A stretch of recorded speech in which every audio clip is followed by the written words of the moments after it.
हाँ तो मेरे प्यारे दोस्तों, कैसे हैं आप सब। चलिए आज मैं आप लोगों को विशिष्ट प्रतिरोध, प्रतिरोध पर ताप का प्रभाव, विशिष्ट चालकता, ओमीय तथा अनओमीय प्रतिरोध के बारे में बतलाऊंगा।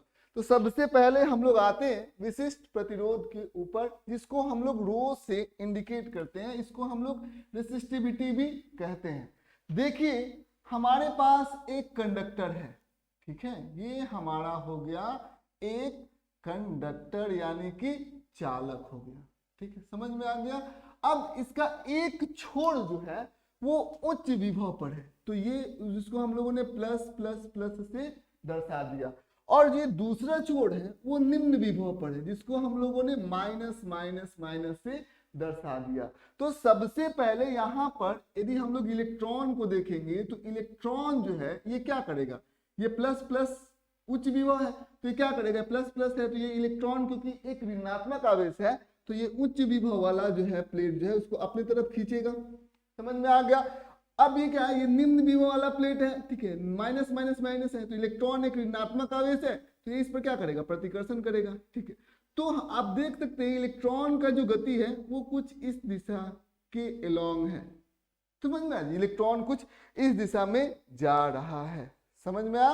अब हम लोग यहाँ पर देख सकते हैं कि यहाँ पर जिस दिशा में इलेक्ट्रॉन जाती है उसके विपरीत दिशा में विद्युत धारा होता है, तो विद्युत धारा हमारा कुछ इस दिशा के अलोंग हो जाएगा। समझ में आ गया। अब देखिए यहाँ पर आप देख सकते हैं कि इस तल का एक क्रॉस सेक्शनल एरिया होगा जो कि ए है। इसके अंदर विद्युत क्षेत्र भी होगा, विद्युत क्षेत्र होगा, और विद्युत क्षेत्र कैसे हम लोग देखेंगे, उच्च विभव से निम्न विभव की तरफ विद्युत क्षेत्र होता है। विद्युत क्षेत्र का दिशा कुछ इस प्रकार से हो जाएगा।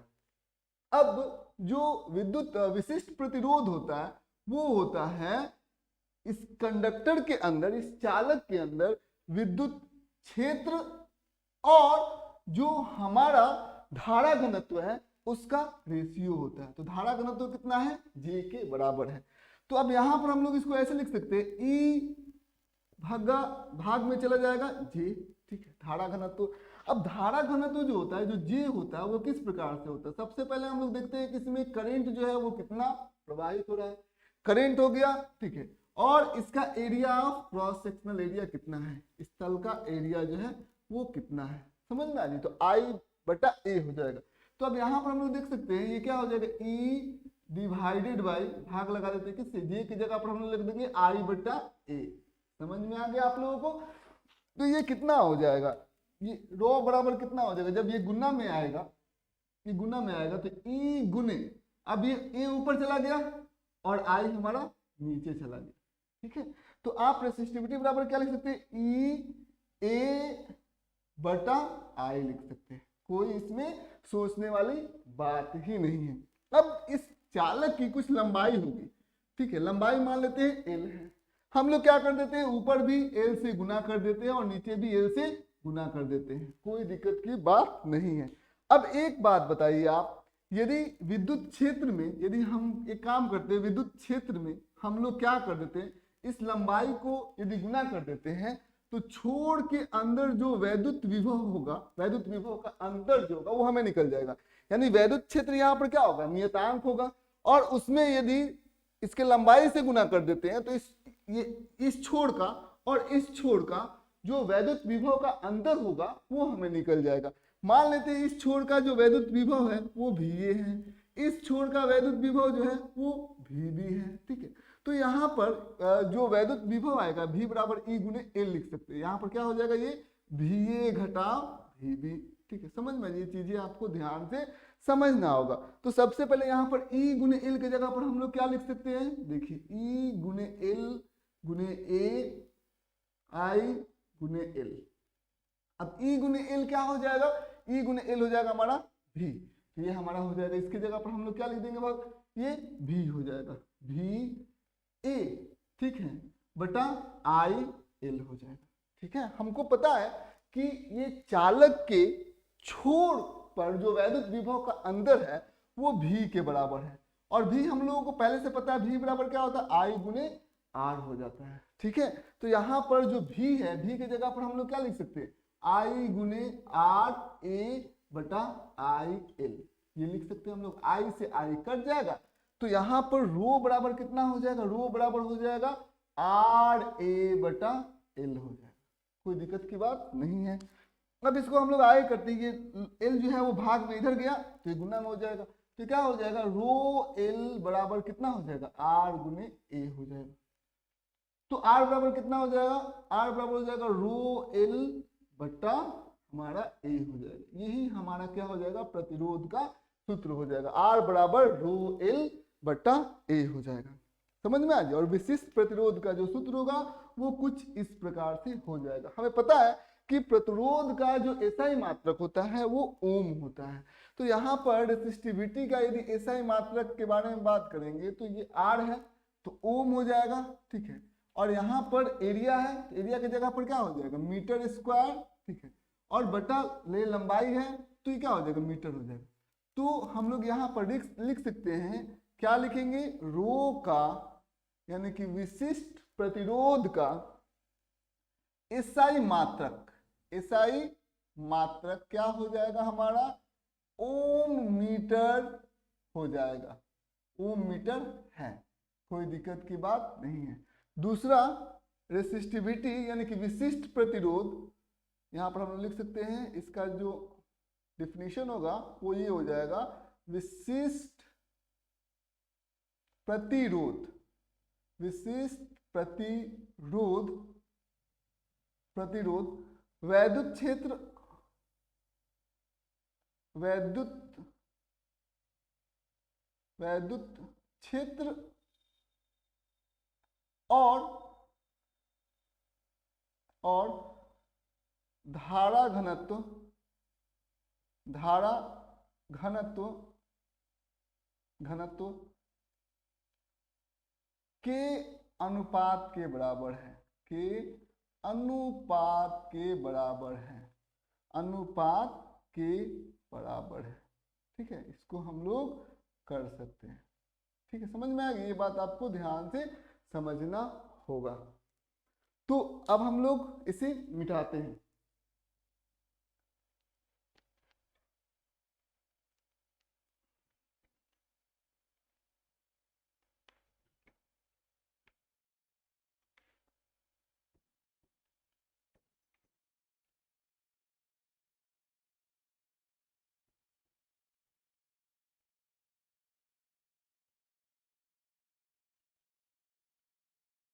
अब जो हमारा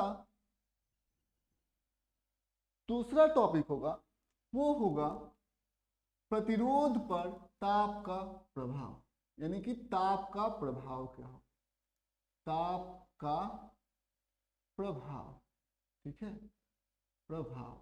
सबसे पहले आप यहां पर ध्यान दीजिएगा, हमारे पास कोई चालक है, ठीक है, चालक है, तो चालक का हम लोगों को पता है रेसिस्टेंस जो होता है वो कितना होता है, उसको पहले हम लोगों को निकालना पड़ेगा। हमें पता है I बराबर क्या होता है NeA/Vd, ठीक है, समझ में। ये मुक्त इलेक्ट्रॉन, N क्या है मुक्त इलेक्ट्रॉन घनत्व, E क्या है एक इलेक्ट्रॉन पर आवेश, A क्या है क्रॉस सेक्शनल एरिया, ठीक है, ये क्रॉस सेक्शनल एरिया है, ठीक, समझ में। ये चीजें आपको ध्यान से समझना होगा। और Vd क्या है, ये अनुगमन वेग के बराबर है, समझ में आ गया। अब देखिए, अब हम लोग आगे बढ़ते ताप का प्रभाव के बारे में लोग समझते हैं। तो I बराबर हम लोग क्या करेंगे NeA, Vd के जगह पर हमें पहले से ही मालूम होता है Vd का एक सूत्र होता है, क्या होता है स्मॉल e गुने कैपिटल ई टाउ बटा me हो जाता है, समझ में। ये चीजें आपको ध्यान से समझना होगा। तो I बराबर क्या हो जाएगा NE स्क्वायर AE टाउ बटा me, ये चीजें आपको ध्यान से समझना होगा, समझ में आ गया। अब इधर हम लोग क्या करते हैं, इसका एक लंबाई होगा, चालक का लंबाई वो होगा हमारा L। अब L से हम लोग ऊपर भी गुना कर देते हैं और L से हम लोग नीचे भी गुना कर देते हैं। तो इससे होगा क्या, इसके अंदर विद्युत क्षेत्र हो जाएगा E और इसकी लंबाई से गुना हो जाएगा L, E गुने L हो जाएगा, क्या हो जाएगा हमारा V आ जाएगा, समझ में आ गया। तो ये हम लोग इसको लिख सकते हैं, आई बराबर कितना हो जाएगा, NE² A टाउ, और ई में एल से हम लोग गुना करेंगे तो क्या हो जाएगा, भी हो जाएगा। ठीक है, समझ में आ जी, ये क्या हो जाएगा, ME गुने एल। ये चीज आपको ध्यान से समझना होगा। ठीक है, अब भी बराबर क्या होता है हमको पता है, भी का एक सूत्र होता है, भी बराबर होता है आई गुने आर। तो यहाँ पर भी की जगह पर हम लोग क्या पुट कर देंगे, आई गुने आर। तो पुट करके हम लोग देखते हैं क्या होता है, NE² A टाउ आई गुने आर बटा ME गुने एल। आई से आई ये कट गया। अब इधर क्या करेंगे हम लोग, ME ये क्या है, ये भाग में है, इधर जाकर क्या हो जाएगा, गुना में हो जाएगा। ME ये क्या हो जाएगा, NE² A टाउ आर। ठीक है, समझ में, चीजें आपको ध्यान से समझना होगा। तो R बराबर कितना हो जाएगा, R बराबर यहाँ पर आप देख सकते हैं ME, और यहाँ पर L भी है, तो ME गुने L भी हो जाएगा। ठीक है, तो ME L बटा NE² A टाउ, यही हमारा R हो जाएगा। ठीक है, यदि मान लेते ताप का प्रभाव हम लोग पढ़ रहे, यदि हम लोग टेम्परेचर बढ़ाएंगे, तो टेम्परेचर बढ़ाएंगे तो जो इसके अंदर मुक्त इलेक्ट्रॉन होगा उसका वेग जो है वो बढ़ेगा। ठीक, वेग वो तेजी से वो मूव करेगा, तेजी से मूव करेगा तो वो फटाफट जो है एक दूसरे के साथ टकराएगा। तो टकराएगा तो जो रिलैक्सेशन टाइम होता है, जो हमारा टाउ होता है, क्योंकि एक पहला बार टकराया फिर दूसरा टकराया, तो दो लगातार टकराहट के बीच में एक टाइम का गैप होगा, उसी टाइम को गैप को हम लोग टाउ बोलते हैं। ठीक है, विश्राम काल बोलते हैं। तो ये क्या हो जाएगा, ताप बढ़ाने से जो गति होगा वो बढ़ जाएगा, तो दो लगातार टकराव में जो समय लगेगा, ठीक है, वो बहुत ही कम लग जाएगा। यानी टाउ का मान क्या हो जाएगा, आपका घट जाएगा। टाउ का मान घटेगा तो ये रेजिस्टेंस क्या हो जाएगा, बढ़ जाएगा। ये किसके लिए है, ये हमारे कंडक्टर के लिए है, ये हमारे चालक के लिए है। ये बात आपको ध्यान से समझना होगा, ये चालक का बात हो रहा है, केवल और केवल किसका बात हो रहा है, चालक का बात हो रहा है। अब यहाँ पर आप देख सकते हैं कि हमने ये देख लिया, एक सूत्र होता है, जैसे R बराबर कितना हो जाता है, R बराबर R0 1 प्लस अल्फा टी। ठीक है, ये सूत्र कहाँ से आया, इसको सबसे पहले हम लोग साबित करेंगे। जैसे मान लेते हैं कि यह एक रेसिस्टेंस है, यह एक धातु है। ठीक, समझ में आ रही, ये हमारा धातु है, इसको हम लोगों ने क्या किया, हीट किया, इसको हम लोगों ने गर्मी दिया। तो गर्मी देने के वजह से क्या हो गया, अभी ये 0 डिग्री सेल्सियस पर है, तो अभी इसमें क्या है कि इसका जो प्रतिरोध है वो R0 के बराबर है। लेकिन जैसे ही हम लोग इसका तापमान बढ़ाएंगे, यानी कि अब इसका तापमान हो गया T डिग्री सेल्सियस, तो इससे क्या होगा, इसके रेसिस्टेंस पर, इसके प्रतिरोध पर असर पड़ेगा, इसका प्रतिरोध क्या हो जाएगा, बढ़ जाएगा। ठीक है, वो हो जाएगा R। तो कितना प्रतिरोध बढ़ेगा, यानी कि डेल्टा R यदि हम लोग कहें तो वो इस बात पर निर्भर करेगा कि अभी आरंभ में प्रतिरोध कितना है। ठीक है, इंक्रीज कितना होगा, वो किस बात पर निर्भर करेगा कि आरंभ में प्रतिरोध जो है वो कितना है। सबसे पहले इस बात को समझिए, मान लेते हैं कि एक छोटा है, मान लेते हैं छोटा कंडक्टर है, 1 ओम का है। ठीक है, समझ में, 1 ओम का है, और इस पर 10 डिग्री सेल्सियस जो है वो टेम्परेचर हम लोगों ने बढ़ा दिया, और एक जो है वो है हमारा 10,000 ओम का, चाहे 1 लाख ओम का, तो 1 लाख ओम का है। अब 1 लाख ओम का है, इस पर भी टेम्परेचर हम लोगों ने 10 डिग्री सेल्सियस बढ़ा। ये शुरुआत का आरंभिक प्रतिरोध है। अब दोनों में हम लोगों ने तापमान जो है वो बराबर मात्रा में बढ़ाया। अब हम पूछना चाहते हैं, 1 ओम का रेसिस्टेंस ज्यादा मात्रा में बढ़ेगा, ठीक है, ताप बढ़ाने से, या 1 लाख ओम का प्रतिरोध बढ़ेगा। तो जवाब होगा 1 लाख ओम का जो प्रतिरोध वाला जो चालक है, उसमें समान तापमान यदि बढ़ाएंगे तो इसमें तेजी से ज्यादा परिवर्तन होगा। ठीक है, इसमें ज्यादा परिवर्तन होगा। तो हम लोग कह सकते हैं कि जो परिवर्तन प्रतिरोध है, यानी कि जो परिवर्तित हो रहा प्रतिरोध है, वो इस बात पर निर्भर कर रहा है कि आरंभिक प्रतिरोध कितना है। ठीक है, समझ में आ, ये बात आपको ध्यान से समझना होगा। और फिर क्या हो गया, अब यहाँ पर दूसरा बात, ये डेल्टा आर जो है इस बात पर निर्भर करेगा कि आपने तापमान कितना बढ़ाया। ठीक है, जितना ज्यादा आप तापमान में बढ़ोतरी करिएगा उतना ज्यादा चालक के प्रतिरोध में परिवर्तन होगा। जैसे यहाँ पर आप देख सकते हैं आपके पास दो चालक है, अब दो चालक दिया गया है, ठीक है, और एक को हम लोगों ने समान चालक है, एकदम बिल्कुल भी शेप साइज सब कुछ उसके एक जैसा लग रहा है, इसमें हम लोग 100 डिग्री सेल्सियस बढ़ा दिया और इसमें हम लोगों ने 1000 डिग्री सेल्सियस बढ़ा दिया, ठीक है, दोनों को हम लोगों ने बढ़ा दिया। तो आप देख सकते हैं इसमें जो प्रतिरोध होगा, प्रतिरोध में परिवर्तन होगा वो ज्यादा होगा, क्योंकि ज्यादा चेंज इन टेम्परेचर हो जाता है। समझ में, चीजें आपको ध्यान से समझना होगा, ठीक है। तो ये चीजें delta r is directly proportional to अनुक्रमानुपाती है, ठीक है, टेम्परेचर के राइज के। अब दोनों को हम लोग एक साथ कर देते, दोनों को हम लोग एक साथ कर देंगे तो क्या हो जाएगा आर नॉट डेल्टा टी। अब फिर डेल्टा आर बराबर क्या हो जाएगा, यहाँ पर हम लोग एक अल्फा लेते हैं, बराबर का साइन हो जाएगा, ये हो जाएगा alpha R naught delta T. Delta T कितना है, वो टी के बराबर हो जाएगा, ठीक है। यहाँ पर अल्फा की जो है हमारा अल्फा डैश क्या है, कांस्टेंट है, ठीक, समझ में आ जाए। इसको हम लोग कहते हैं प्रतिरोध ताप गुणांक, इसको क्या कहते हैं हम लोग, प्रतिरोध ताप गुणांक। ये देखते हैं ये अनुपात का चिन्ह है और अल्फा क्या है, अल्फा जो है हमारा प्रतिरोध ताप गुणांक है, यह एक कांस्टेंट है, नियतांक है।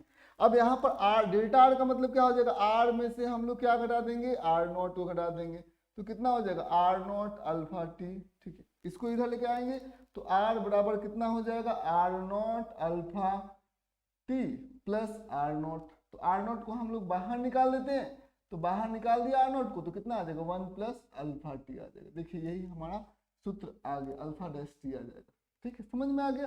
तो ये चीजें आपको ध्यान से समझना था। अब देखिए कुछ प्रश्न हम लोग करते हैं, कुछ प्रश्न कुछ इस प्रकार से है। सबसे पहला प्रश्न आ जाएगा, जैसे यहाँ पर एक चालक है, ठीक, समझ में, ये चालक है।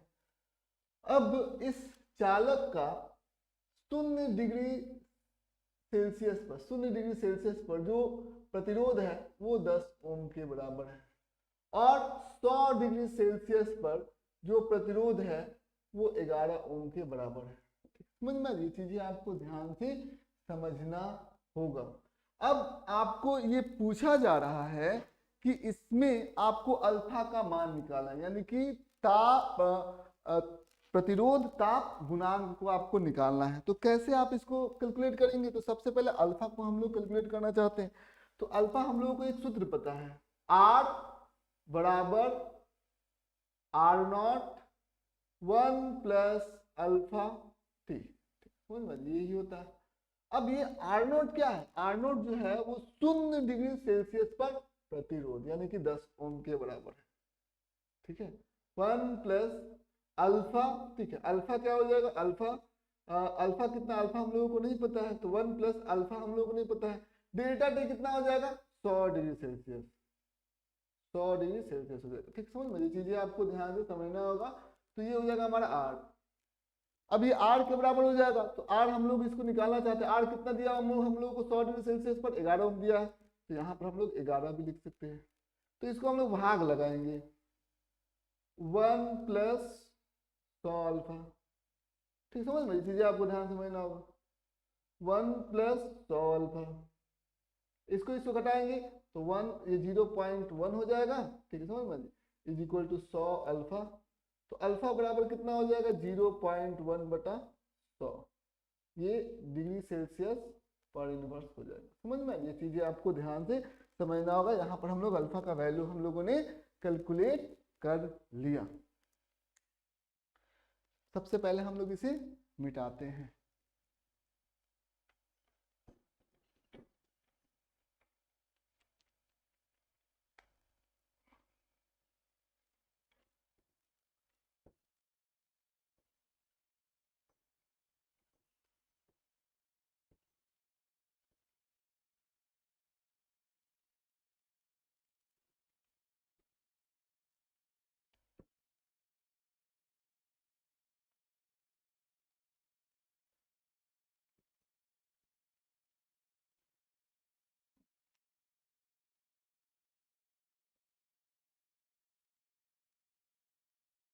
चलिए अब हम लोग पढ़ते विशिष्ट चालकता के बारे में। ठीक है, तो विशिष्ट चालकता क्या होता है, तो इसको हम लोग सिग्मा से इंडिकेट करते हैं। ये हमारा हो गया विशिष्ट चालकता, चालकता। ठीक है, इसको हम लोग समझते हैं ये क्या होता है। इसको हम लोग सबसे पहले हम लोग सिग्मा से इंडिकेट करते हैं। अब सिग्मा से इंडिकेट करते हैं तो इसमें हम लोग ये देखते हैं 1 विशिष्ट प्रतिरोध होता है। क्या होता है, विशिष्ट प्रतिरोध, प्रतिरोध हो जाता है। हो गया नहीं बाबू, तो ये चीजें आपको ध्यान समझना होगा। तो 1 क्या हो जाएगा, रो हो जाएगा। समझ में आ गया, ये चीजें, ये हमारा विशिष्ट चालकता हो जाता है जिसको हम लोग सिग्मा कहते हैं। ठीक है, तो ये बात आपको ध्यान समझना होगा। यदि हम लोग क्या करते हैं, हम लोग तापमान यदि बढ़ाएंगे तो तापमान बढ़ाएंगे तो ये जो विशिष्ट प्रतिरोध है वो बढ़ता है, जिसके वजह से विशिष्ट चालकता जो होती है वो हमारी घटती चली जाती है। कोई दिक्कत की बात नहीं है। अब आइए हम लोग और आगे बढ़ते हैं, हम लोग पढ़ेंगे ओमीय, ओमीय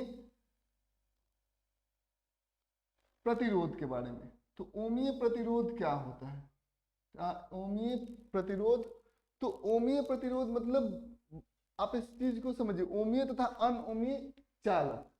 तो इसको हम लोग समझते हैं, ओमीय चालक क्या होता है, अनओमीय चालक के बारे में हम आपको बताने जा रहे हैं। सबसे पहले हम लोग ये देखेंगे, ओमीय चालक हम लोग उसे कहते हैं जो ओम के नियम को फॉलो करता है। ठीक है, ओम के नियम को मानता है, यह ओम के नियम को मानता है, ओम के नियम को मानता है, नियम को मानता है। ठीक है, ये चीजें आपको ध्यान से समझना होगा। इसमें यदि आप भी और आई का ग्राफ बनाइएगा तो कुछ इस प्रकार से होगा, ये हमारा भी होगा, ये हमारा आई होगा, कुछ इस प्रकार से होगा। ठीक है, समझ में आ गई। अब आइए हम लोग अनओमीय चालक के बारे में बताते हैं। अनओमीय चालक, अनओमीय चालक ये क्या होता है, अनओमीय चालक ये ऐसे चालक होते हैं जो ओम्स के नियम को फॉलो नहीं करते। यानी कि इसमें भी और आई का बीच में ग्राफ बनाइएगा तो कुछ इस प्रकार से आएगा। तो ये क्या हो जाएगा, अनओमीय चालक, ऐसे चालक जो ओम के नियम का पालन नहीं करते हैं।